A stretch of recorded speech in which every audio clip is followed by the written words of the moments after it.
اچھا سراج بھائی، آپ کے جو جتنے ڈاکومنٹس میرے پاس ابھی پڑے ہیں، جو آپ کے ٹیسٹ ہوئے ہیں، ان کو جب میں نے آبزرو کیا، ریڈ کیا، تو یہ پتہ چلا کہ آپ کی بیماری کافی لیٹ سٹیج میں ہے، کافی مطلب آپ کہہ سکتے ہیں کہ آخری سٹیج میں ہے، بڑھ گئی ہے، کافی ٹائم بعد آپ یہاں پہ آئے ہیں ہمارے پاس.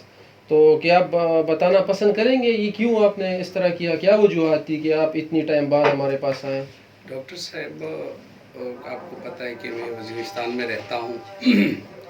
وہاں پہ ہمیں بہت سے مسائل ہے. درمیان میں ہم آئی ڈی پیز بن گئے اور وہاں پہ حالات ٹھیک نہیں آئی ڈی تھے. پیز مطلب؟ وہ جو آپریشن شروع ہوا تھا اس کی وجہ سے ہم کیمپ میں چلے گئے تھے، اور اسی دوران مجھے یہ ڈیزیز ہوئی تھی. حالانکہ اس سے پہلے بھی مجھے مسئلہ تھا، اچھا. لیکن میں حکیموں کے پاس پہلے چلتا رہا اور ساتھ میں مولیوں سے دم کرتا رہا، لیکن بعد میں میری تکلیف بڑھتی گئی اور اسی دوران ہم کیمپ میں چلے گئے اور وہاں سے مجھے آنے جانے میں تکلیف تھی، آسانی سے نہیں نکل سکتے تھے. اچھا. اور پھر میں مقامی ڈاکٹروں کے پاس، جس طرح گاؤں میں ڈسپینسر ہوتے اس کے پاس چلتا رہا. انہوں نے آپ کے کوئی ٹیسٹ وغیرہ، جس کو ہم ایکس رے بول سکتے ہیں، الٹرا ساؤنڈ، وہ والی سہولت بھی آپ کے پاس میسر نہیں تھی؟ ڈاکٹر صاحب، وہاں پہ ہمارے گاؤں، کیونکہ ہم بہت دور دراز علاقے میں رہتے ہیں، وہاں پہ ایک مقامی ڈاکٹر ہوتا ہے جو اصل میں ڈاکٹر نہیں ہوتا، ٹیکنیشین ہوتے. جب بھی ہمیں کوئی تکلیف ہوتی ہے اس کے پاس جاتے ہیں اور درد وغیرہ کی ہمیں دوائی دیتے ہیں، اور وہ میں استعمال کرتا رہا.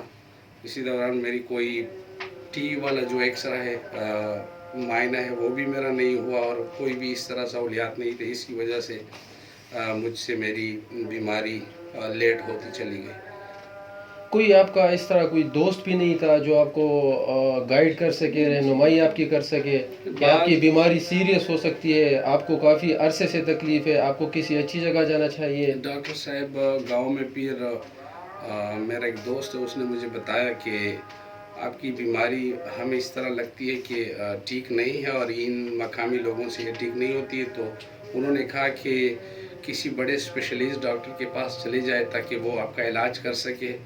اور پھر مالی مسائل اور مشکلات بھی تھے، جس کی وجہ سے مجھے 1-2 مہینے اور بھی لیٹ ہونا پڑا.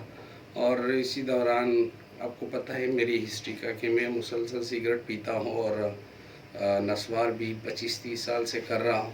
تو اسی وجہ سے یہ بیماری کا مجھے اتنا اندازہ نہیں تھا کہ یہ آگے بڑھ جائے گی، لیکن وہ میری غلطی تھی اور میری بیماری اب بڑھ گئی ہے. میں آیا ہوں آپ کے پاس. کوئی آپ کے علاقے میں اس کی ڈسپنسری آپ اس کو بول سکتے ہیں، یا بیسک ہیلتھ یونٹ، جس میں کم از کم اتنا ایک ڈاکٹر ہو سکتا ہے جو آپ کو گائیڈ کرتا ہے کہ آپ کو یہ مسئلہ ڈاکٹر ہے؟ صاحب، ہمارے پاس 1-2 اس طرح ڈسپینسری، اس میں ڈاکٹر آتے رہتے ہیں، لیکن انہوں نے بھی مجھے اس طرح نہیں کہا کہ آپ اسپیشلسٹ ڈاکٹر کے پاس چلے جاؤ اور وہاں پہ آپ کی انویسٹیگیشن ہو جائے تاکہ بیماری کی اچھا، اب آپ یہاں پہ آئے ہیں، ہمارے پاس آئے ہیں، یہاں پہ سہولیات بھی ہے، ڈاکٹرز بھی بڑے ایکسپرٹ ہیں، ہمارے پاس مشینری سارے OT سب کچھ موجود ہے.